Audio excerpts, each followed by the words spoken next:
Zoe Harcombe is in fact the star of the show at the moment because she published a paper last week showing that there was no evidence on which to base the low-fat guidelines which came in 1977. And this paper has caused a major furor globally because now people have to say, actually, there is evidence when in fact there is no evidence. Zoe will be talking about the information in her book, The Obesity Epidemic, what caused it and how can we stop it. She is one of the principal proponents in the United Kingdom that the obesity epidemic is being caused by excessive carbohydrate consumption, particularly by people who are insulin resistant. So we're going to talk about the obesity epidemic, what caused it, how can we stop it. One of the things that the UK is quite well known for is a model from the 1960s. Any of you know Twiggy? Twiggy is now in her 60s, looks absolutely fabulous, is still a model for a high street chain in the UK, and that's what the UK was known for. What the UK is now known for is this. And this is Georgia Davis, and Georgia Davis comes from Wales. So she's from my country, and she has the distinction, if that's something to be proud of being the fattest teenager in the UK. And that was how it was put to the national press in the UK by the Sun paper. And the Sun has been following Georgia over a number of years. And this is what's happened to Georgia's weight over that time. So at 10, Georgia weighed 76 kilos. At 15, 210. You'll notice she then went on an American-style boot camp where she was inspired to eat less and to do more. And she then lost weight. So for her 16th birthday, the Sun were able to do different kinds of features, showing that Georgia had indeed lost weight.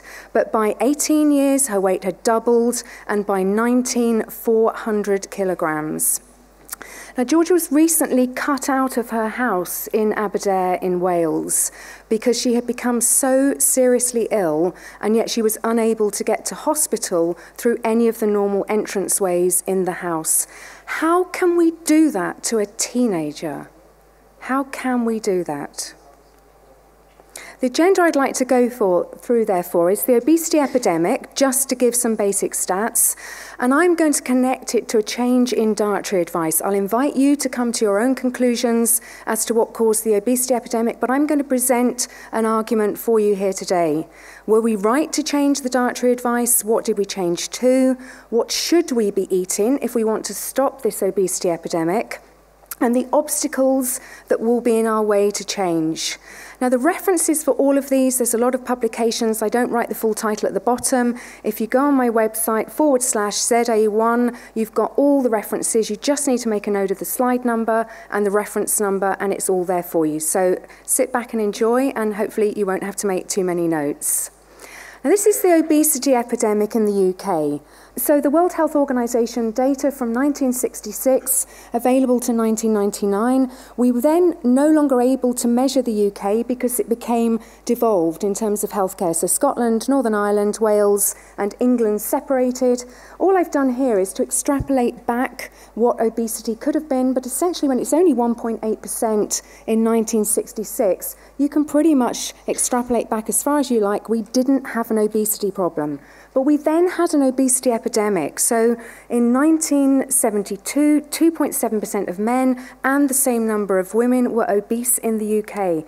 Look what we managed to do in not even 3 decades. We managed to, for the UK at least, increase obesity 10-fold. That's for the women. Now, it then starts making you think, what happened around here? To build on what Gary said, did we just wake up one day and decide to become greedy and lazy? Or did something else happen? This is the famous chart for the US, and you've actually got a kink in this chart. You can see that this is being driven by obesity, and then you've got obesity and overweight at the top line. Just overweight is practically flatline, so it's obesity driving the overall stats. And again, you've got this thing here where it's just taking off almost like an aeroplane. And you then have to say, what happened about here? Well, there was something that happened around the late 1970s, early 1980s, We had a senator in the US, Senator George McGovern, who wanted to introduce dietary goals for the United States. He had actually been looking at malnutrition and decided he then wanted to look at guidelines for the population as a whole. They then became the Dietary Guidelines for Americans, which are published first in 1980 and then revised every 5 years. So we're back in a dietary guideline year this year, 2015. I think it would have been much quicker in today's age of the internet and technology, but it took a few years before the UK essentially followed the American lead, and we had the proposals for nutritional guidelines in the UK in 1983, and then a diet and cardiovascular disease policy in 1984. That then essentially embedded the UK policy, and to all intents and purposes, we did a U-turn in our dietary advice. Now, we did a U-turn from, and I credit Gary in my book for this quote, I would never have found it without his weighty tome that did find it. Fantastic quote from Tanner, 1869, the practice of medicine considered the gold standard of knowledge at the time. Floury and vegetable, interesting, foods are fattening, and sugary stuff especially so. And what do we tell people to base their meals on? Starchy foods. And at the same time that we told people to base their meals on starchy foods, we said, we've now got a different problem. Again, it was beautiful how Gary put it. Women used to know that carbohydrates made them fat, so they recognized in this statement, we have a problem because we've been telling people to avoid carbohydrates, and that's now counter to what we currently think. So now we're going to tell them to eat carbohydrates because we've now decided that fat is instead the problem. This is a really important point as well. Please note, we do not tell people to eat carbohydrate because we know that it is healthy. We don't even know that it's safe. We tell people to have more carbohydrate because, as I'll cover in a few slides, it's what happens when you tell people to eat less fat. Now, why did we change our dietary advice? This has got to be one of the most important things, and it will come up in presentations over the next 4 days, because it's almost impossible to tell the story of how we got into this mess without mentioning a particular character. This is Ansel Keys. This is a bunny rabbit, and this is heart disease. What have all of these got to do with each other, we may wonder? Another thought, do you ever wonder why perhaps you don't know loads of people who've died from heart disease? We have this theory, or we have this idea, that 1 in 3 people is dying from heart disease. At the time Ansel Keys started looking at all of this, it was 1 in 4. They were talking about the 40% number. It's actually of the people who die, 1 in 4 will have heart disease on their death certificate. And I do think that's quite an important point, because at the time this whole heart issue became so dramatic in 1950, the overall death rate in the US was 1.45%, and heart deaths were about 4 in 10 of those. So you could actually say you were likely to know 6 people in 1,000 dying from heart disease, or 1 in 4. Can you see how it's very different positioning? And clearly the 1 in 4 plays into the hands of heart charities, but also researchers trying to prioritise this field. So Ansel Keys was the man of the moment. Having done the brilliant Minnesota starvation experiment published in 1950, he was the man of the moment, and he wanted to turn his attention to heart disease. Now, he remembered back in the early last century, some Russian pathologists had been studying animals. They'd noticed when they did autopsies that they were finding fatty deposits in the arteries of dead people. And they were asking questions, how could they have got there? Can we do some experiments? So they did some experiments, first of all, on rabbits. And they fed rabbits foods high in cholesterol. And of course, the rabbits developed lesions and sclerotic plaques in the arteries. What all but one didn't make a note of was the fact that rabbits are herbivores. They cannot digest animal foods, and you only find cholesterol in animal foods. So it wasn't really surprising that poor Bugs Bunny clogged up. He was eating the things that he shouldn't have been eating. Now, the things that we hear far less often, that's the bit that we hear. We did the experiments on rabbits, and we found eating cholesterol caused blood cholesterol to rise, and that was the start of the diet heart hypothesis. There was a guy called Knack in 1915 who gave rabbits purified cholesterol, but in foods that they could metabolize. Nothing happened. Other researchers at the time gave dogs and rats foods high in cholesterol. Of course, they're omnivores. They can digest foods with animal origins, nothing happened. But those two bits of information were missed. So we developed this idea, and that's what Ansel Keys had. He just had an idea that there was something about cholesterol in food, cholesterol in the blood, heart disease, and he wanted to explore it further. So what he did for his first hypothesis was to say, does dietary cholesterol raise blood cholesterol? And this is really important because just this last week, the American government looked like they were going to retract on the cholesterol guidelines that have been in place since 1977. Thou shalt have no more than 300 milligrams of cholesterol on any single day. If they'd have listened to the person that they actually got all of this from in the first place, they need never have introduced that guideline. Because Ansel Keys found that cholesterol in food made no difference to cholesterol in the blood whatsoever. You may have heard one of the quotes saying, unless you're a rabbit or a chicken, it just doesn't matter. This comes from the Symposium on Atherosclerosis, 1955. It's the most definitive statement I found from Keys on him saying that both from experiments and field surveys, the evidence says that cholesterol content in itself of all natural diets has no significant effect on either the cholesterol level, and this is really interesting, or the development of atherosclerosis in man. Now come with me on this one, because this is some logic that we can get in this audience now that they should have got back in the 1950s when they made this conclusion. Cholesterol only occurs in foods of animal origin, so you only find cholesterol in meat, fish, eggs, and dairy foods. Keys knew that cholesterol only occurred in foods of animal origin, and that's a statement from a paper in 1950. So if feeding animals has no effect, if cholesterol has no effect, then the foods of animal origin have no effect.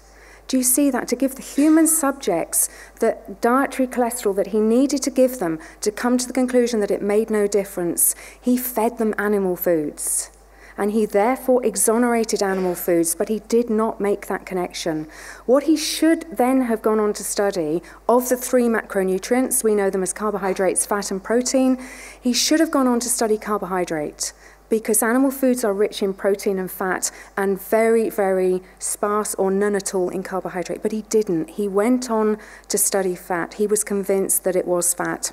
So the next thing he did was the 7-country study, published in 1970. It started in 1956, involved about 13,000 men who were post-war survivors. So any heart disease that they went on to develop, particularly in areas like Finland, we do need to be aware of what was happening in the years preceding them taking part in this experiment.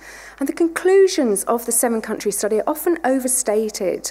There were only 3 conclusions published in the final summary, and he even uses these words, tends to be related. So coronary heart disease tends to be related to cholesterol, cholesterol tends to be related to saturated fat, and therefore coronary heart disease, saturated fat, and cholesterol all tend to be related to each other.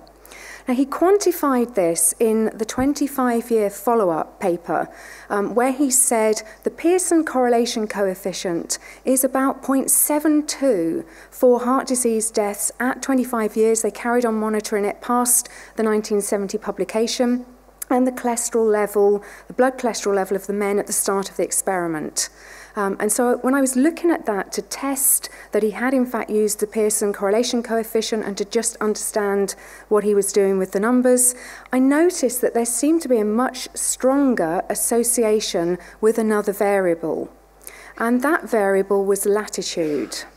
And for those of you who value vitamin D, and we have some vitamin D experts in the audience, you're going to really like this, because the Pearson correlation coefficient, using Keyes' original data but running with the latitude of either the country or the cohort, came out at 0.96, which is an almost perfect relationship. Now you can see on the R squared, you've got the strength of the relationship. So Keyes actually tried to use this as a predictive tool. He said, if I had known the cholesterol level of the guys at the start of the experiment, I could have predicted who was going to die. Well, actually, you could have predicted as much as you couldn't have predicted, because that's so near the 50-50. However, this one, because the R is so high, the R squared stays fantastically high. Not that you can use correlation in that way, but if you were looking for a predictive tool, all you needed to do at the start of the experiment was to ask the guys for their postcode. No blood tests, no years of follow-up, no medical teams, none of the dietary analysis, just ask them their postcode and it correlates almost perfectly. Now, does that make sense? Well, yes, it does. Because if you know how vitamin D is made by the synthesis of cholesterol on the skin, you've got people in Finland hardly seeing the sunshine who will have higher cholesterol levels, but they will have lower levels of vitamin D. Where the heart deaths were very low in the 7-country study, the southern regions of Japan, Crete, the Mediterranean countries, getting a lot of sunshine, a lot of vitamin D being made, and cholesterol much lower. Now, what if the harm is done by the lack of vitamin D, not by the presence of cholesterol? The cholesterol is just the marker that it hasn't yet been turned into vitamin D. Now, were we right to change our dietary advice? I'm so pleased that this was finally published last week. It was approved in December. We were getting very, very close when by Monday it was still not on the stack. But the question to ask, as Tim said earlier on, is if we had been around at the time that we changed those dietary guidelines, would we have been right to change? Now, what we should have done is to take the 7-country study, which would have been epidemiological, which can suggest an association. It claims an association between saturated fat, cholesterol, and heart disease. Then you're supposed to do the randomized controlled trials to perform interventions to see what then happens. We didn't. It was almost like people were tripping over themselves to join in on this cholesterol, heart, fat, whatever was going on bandwagon. So in parallel, we had the first study up here, 1965, the rose, corn and olive oil study. On this slide, I just want to present, these were the only 6 studies that were available at the time the dietary guidelines were changed. And they were not referenced by either the American Dietary Guidelines Committee or the UK Dietary Guidelines Committee. They were not referenced at all. The American one, for real experts in the audience, referenced the Finnish mental hospital study, which is about the only one you shouldn't refer to, and the British one did mention the 7-country study, but they had trial evidence available, and it was all ignored. You can read into that what you will. But we have here, in the table, you've got the number of participants, those in the intervention group and the control groups. The SP is very important because you've got S for secondary study, P for primary study. You can see only the LA Veterans Dayton study from '69 actually included any healthy subjects, all males, and you've just got a summary of the dietary interventions there. So what that told us as a research team, and that was based at University of West of Scotland, we know that the guidelines introduced were 30% total fat, 10% saturated fat. What we didn't know at the time was that no randomized control trial had actually tested either of those recommendations before they were introduced. If you remember back from the previous slide, Woodhill, which came after the American guidelines were introduced, tested the 10% saturated fat as one of the options. And there was an 18% all-cause mortality death rate in the intervention group versus a 12% in the control group. I think at that point, Malcolm Kendrick usually says, oops, because that wasn't what was intended, but that's what happened in the only one that was checked. There were 370 deaths from all-cause mortality in both the intervention and control groups, absolutely identical numbers of all-cause mortality, which gives you a risk ratio of so close to 1, it's not true, 0.996, completely spanning the line of no effect, that 95% confidence interval. Death rate, obviously high, 30%. If you'd have told those 2,500 men at the beginning of the trial, 3 in 10 of you are going to die during the duration of this trial, they may not have been too thrilled, but it tells us another important thing, that one of the biggest risks for dying from heart disease is having had a heart attack. Now that may seem a bit obvious, but it is important to point out some of these even obvious findings. In terms of deaths from coronary heart disease, no significance, risk ratio 0.989, completely spanning the line of no effect. This is really interesting because the mean serum blood level cholesterol levels decreased in both the intervention and the control groups. The reductions were significantly, and when I say that word I mean statistically significantly higher in the intervention group, but this did not result in significant differences, as you've just seen, in either all-cause mortality or coronary heart disease mortality. Now, the first and main criticism that we got of the paper last week was, but we know that saturated fat causes blood cholesterol levels to rise and blood cholesterol levels cause heart disease. We know that. Well, what we were saying in this paper was, first of all, let's call those A, B, and C. So A, saturated fat, B, cholesterol, C, coronary heart disease. We showed that there was no association in the grade 1 evidence, which is a meta-analysis of randomized control trials, no association even between A and C. So it actually doesn't matter much what B is doing because you've still got no association between A and C. I could also argue that perhaps we've undermined the lipid hypothesis because if it is supposed to work with cholesterol as an intermediary, we've just shown that it didn't work with cholesterol as an intermediary. So there will be more on this subject, I think. This was one of the most striking revelations or findings on the basis of 2,500 not terribly healthy men. We changed dietary guidelines at the time for the inhabitants of the UK and the US. And by now we're probably up to 1 billion people who are impacted by these guidelines. Senator George McGovern, I understand, was a failed presidential candidate. Arguably, he left more of a legacy with his dietary guidelines than had he gone on to be president. Very interesting again, no single study recommended change, not one of those 6 RCTs. The corn oil and the olive oil study actually said we don't think corn oil particularly is going to be beneficial and it could be harmful. My favourite one is the low-fat diet, the 1965 Research Committee. Verbatim conclusion, a low-fat diet has no place in the treatment of myocardial infarction. And yet, we did what we did. So I think we're fair to say that bottom line, the RCT evidence didn't support the introduction of dietary fat guidelines. Now, for those of you just like seeing that visually, you've got the, this is the meta-analysis bit, the forest plot with the 6 trials and the confidence intervals. No one trial is significant. I don't know if you can see there, they're all touching the line 1, which is the line of no effect.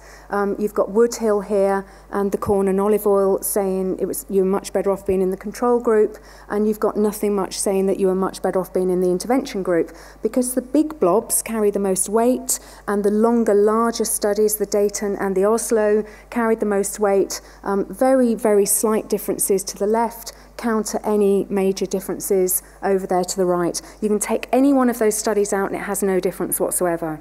So there is just no way you can put the data together to have it make a difference. And the same in terms of coronary heart disease deaths. No one study makes a difference. Taking one out makes no difference whatsoever. Now, you also then do want to look, and I did this about 4 years ago. I did it because Malcolm Kendrick looked at saturated fat and heart disease in Europe using the Monica data.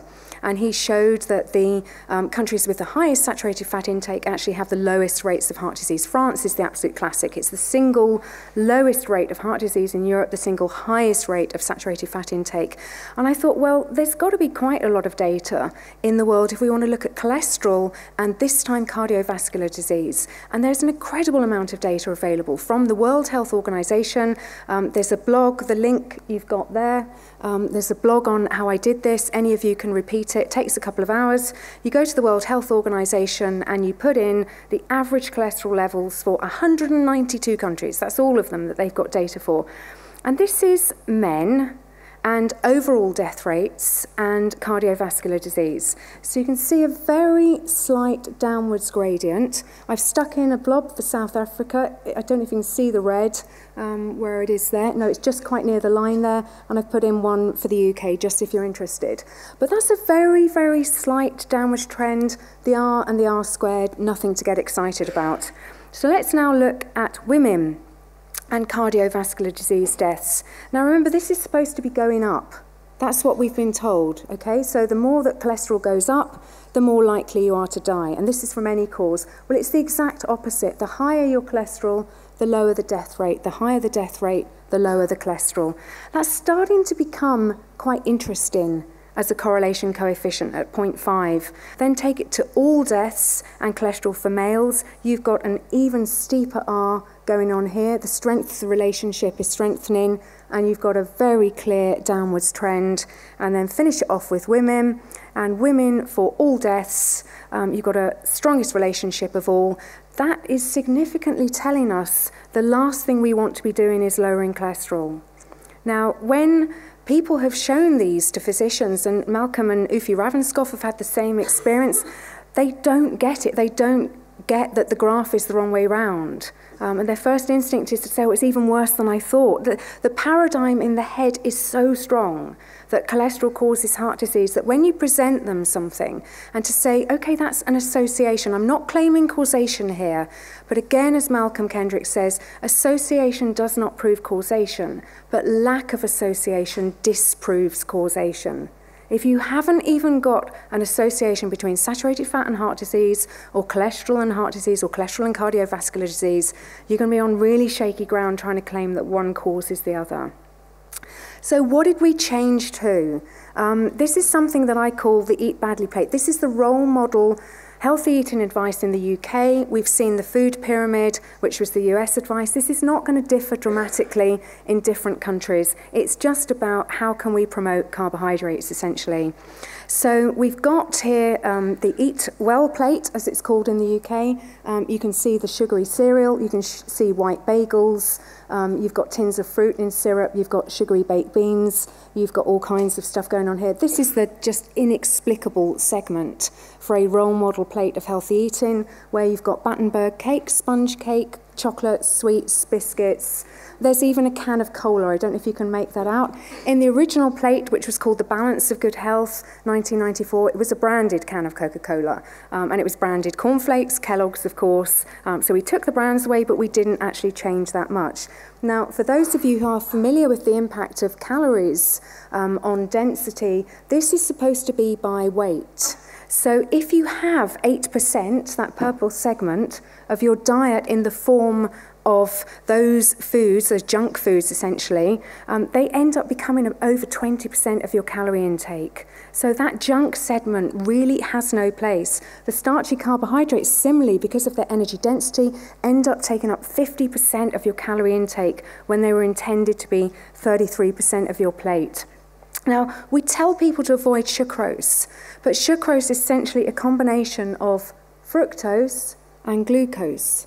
So we're at the same time telling people to avoid sucrose, but essentially to have sucrose as the basis of their diet. The body doesn't know where glucose came from. It doesn't know that you had a banana or you had a sweet. It just knows that it has to deal with the sugars that come in. And so we're telling people to eat the foods that we know cause these kind of conditions: diabetes, cancer, non-alcoholic fatty liver disease. Why are we seeing that in children when they are clearly not consuming alcohol, but they are consuming fructose in an extraordinary quantity, an unprecedented quantity?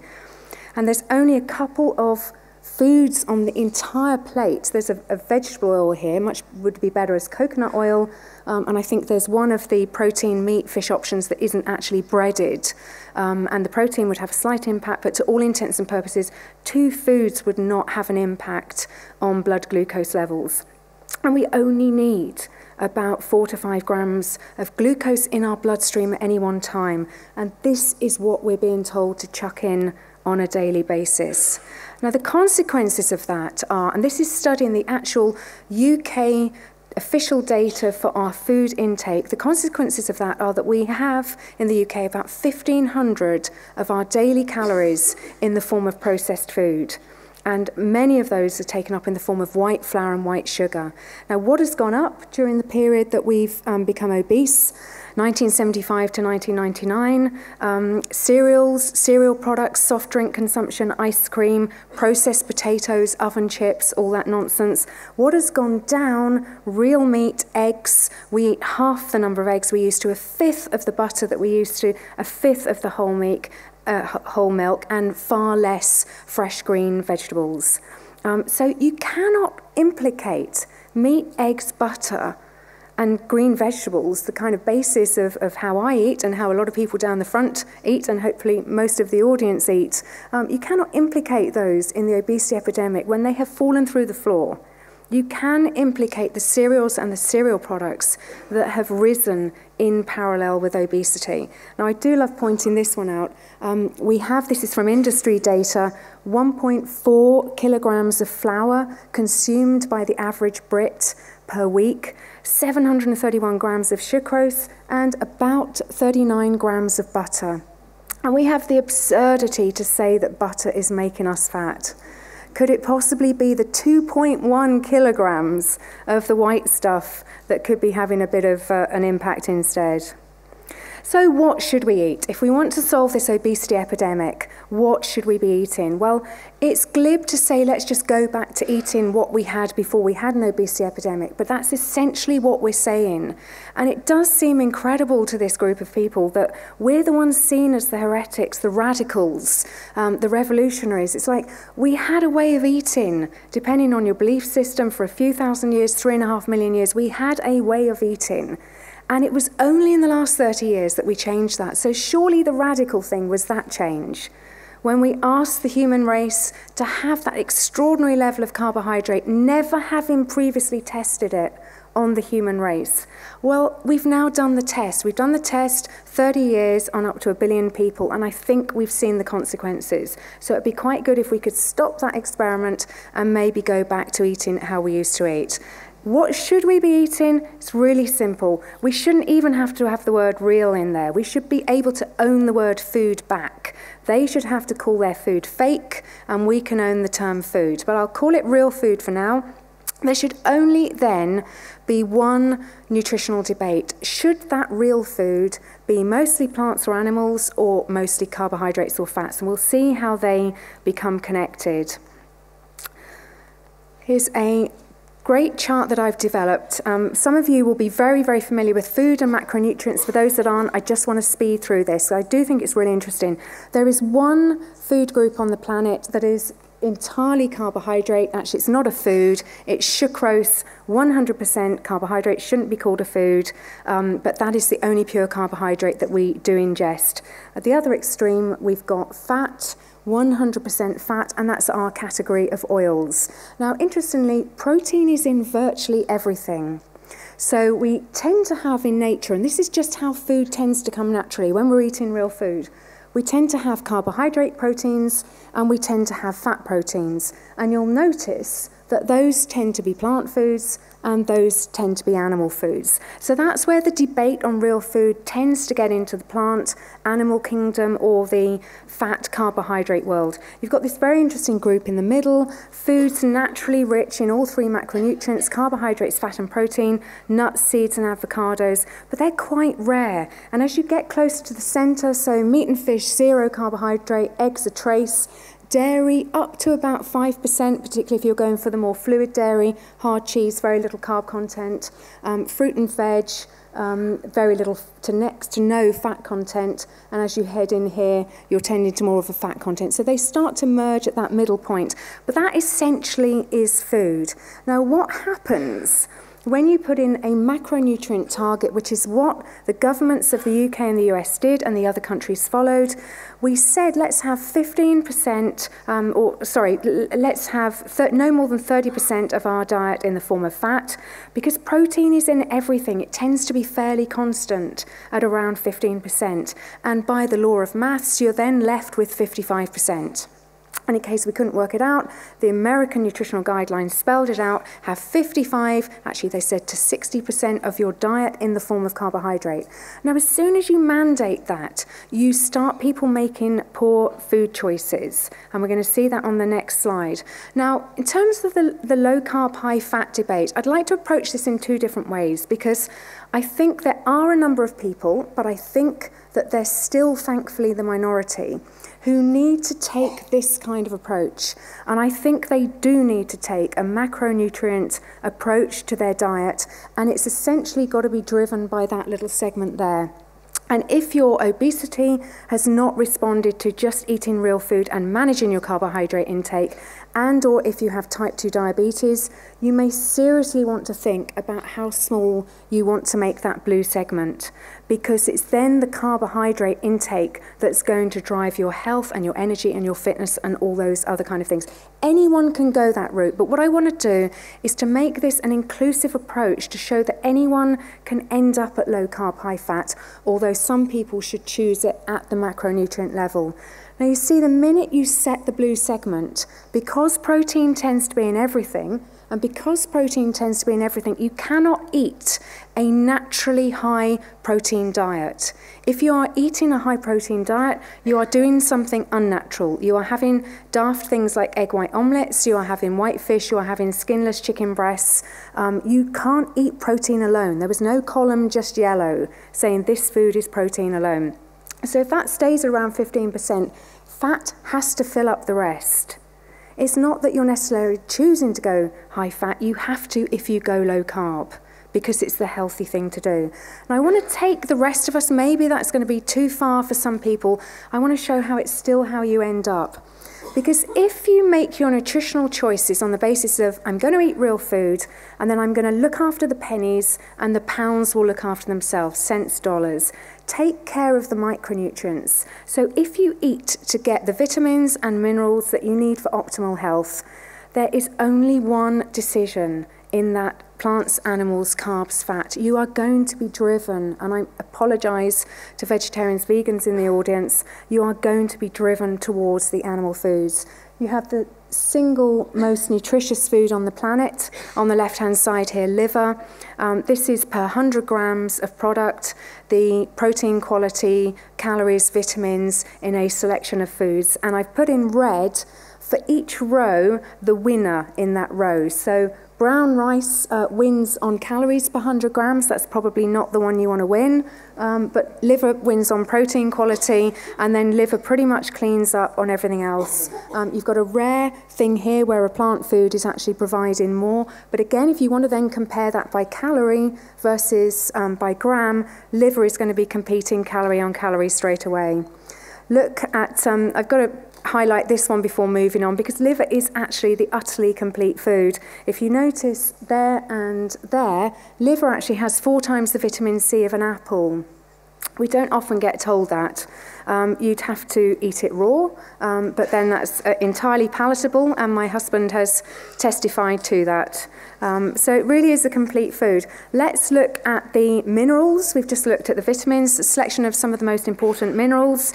Okay, as you would expect, plants come from the ground, minerals come from the ground. The plant foods start doing okay here. So you've got brown rice that does quite well on magnesium, and you've got lentils that do okay on copper and zinc. If you've ever wondered why low-carb, high-fat people are chocoholics, this is why. Because if we swap out a different plant food and put in cocoa in the left-hand column, we wipe out all the brown rice, apples, lentils, and all the rest of it. Because cocoa powder is absolutely... There's a lot of women going completely wild in the audience now, like...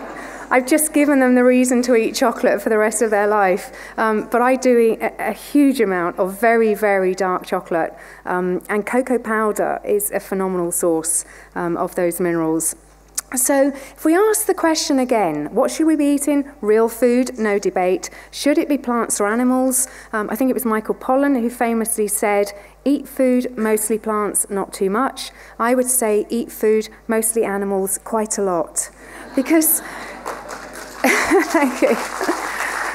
You actually do have to eat quite a lot to get all the nutrients, and that's before you factor in, have we depleted our soil with too many plant options in our fields? You know, even if the maximum nutrition we can get was that shown in the table, you've got to be eating a pretty sizable steak just to be getting your zinc intake for the day. And of course that then drives the Michael Pollan side down the whole grains, beans, pulses, fruit. It drives sort of our side, if I can talk on behalf of the team, towards pasture-fed meat. We're not talking about, you know, grain-fed stuff or factory-farmed whatever. Eggs, dairy, fish and berries. We'd agree on things like vegetables and salads. Low carb, high fat then becomes an outcome. So you can either choose it up front, and it's highly recommended, or if you just want to take a step along this journey, go for the real food, choose it for the nutrition, you will end up eating less carbohydrate and more fat, and you will be on that journey of lower carbohydrate, higher fat. And the further down the journey you go, the better you'll feel, and the lower in carb you'll go, and the higher in fat you'll go. So if you're not doing this now, please don't be daunted by it and just dip a toe in the water. Now, obstacles to change. I just want to start getting towards the close here, and it's important to look at what may stop us going back to the dietary advice that we had and that we should return to. And I'm sorry to say, but the number one obstacle to change is the public health authorities, because they just seem so intransigent. And there's a great quote that I found from Alexander Pope: we should never be ashamed to say that we've been wrong, because that is merely admitting that we know more today than we knew yesterday. But it seems to be such a block to say, I was wrong. And so many of us on this team were wrong. We were carb loading for exercise. I was a vegetarian. Many people who are in this field were at one point vegetarians. We got it wrong, but we've been big enough to say we got it wrong, and this is what we now believe. So I wish some public health authorities would come along there. Economic factors are massive. I think the government should be getting together to hold a dietary review meeting, and the dietary review bit should take about 30 seconds. We were wrong, we need to change back. Right, what's next on the agenda? What's next on the agenda is that we don't have 60% of our populations working in the food system in the way that we used to before we changed all of this. Their big dilemma for the rest of the meeting needs to be, what do we do with all the employees of the fast food chains, the fake food manufacturers, the Pizza Huts, the muffin makers, whatever, Coca-Cola, Pepsi? What do we do with all of those employees? Because them being employed by those organisations is killing our populations. It's making them fat and sick. We need them not to be employed in those outfits, but then we don't want 20, 30% unemployment, whatever would happen. That's what they should be talking about. And the final one, conflicts of interest. The world's largest food and drink company, PepsiCo, if you put it on a table of the GDP of the countries in the world, it's larger than 65% of them. It's the size of Sudan. So when you take on the government and the dietary advice and a can of red pop on a government plate of role model healthy eating, you're actually declaring war on Sudan. That's what you're effectively doing. The money in this is just phenomenal. And don't think that the money is separate. The money is so integral to how our governments are working. Asim is going to cover this over the next few days beautifully. It's so integral. Here's the sponsors of the American Dietetic Association. And you can see there Pepsi, so they've basically got the backing of Sudan, and we're the ones trying to say, guys, I think we should just be eating the real food again. I was going to put up some of the British Dietetic Association sponsors. They're actually not so bad. They've got Danone, Abbott Nutrition, Birdseye, the Sugar Bureau. You'll notice that a lot of the dietitians are in bed with sugar, but this one was even better. This is the British Nutrition Foundation. I could hardly get all the logos on the slide. They're in bed with just about everyone. You'll start to see the familiar ones, Unilever, PepsiCo, and the rest of them.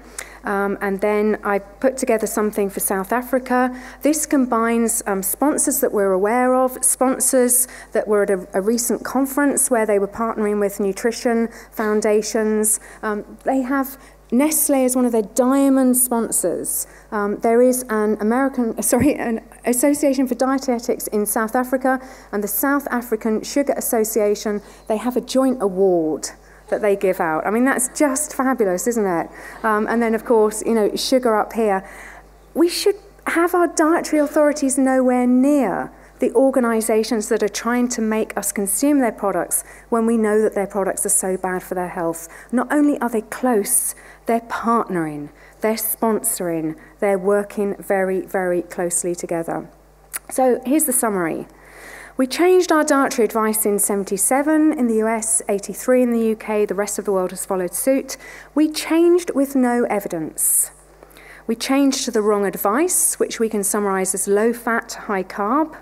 And obesity in the UK, at least, the Americas already had a head start, increased tenfold in the decades around that change. Was that a coincidence, or is there something that we should be looking at there? At the very least, an association. I believe it to be a cause, and I don't think I'm alone in believing that. If you eat real food and to get the nutrients that you need for optimal health, low carb, high fat becomes an outcome. And then it similarly addresses obesity, type 2 diabetes, cancer, coronary heart disease, metabolic syndrome, the things that you're going to hear about over the next couple of days. This is the final slide. It has just gone to zero. I heard this at a presentation. I was privileged to hear Barry Groves speak before he sadly passed away last year. And Barry pointed out that civilized man, so-called, is the only chronically sick animal on the planet. There are no national health services in the jungle. There are no doctor's appointments. You know, these animals are not queuing up to be made better in some way. And I remember driving away from the presentation, and it was actually the presentation that ended my lifetime of being vegetarian. And the thoughts that I had when I was driving away were twofold. Could this be because man is the only species clever enough to make his own food and stupid enough to eat it? Thank you very much.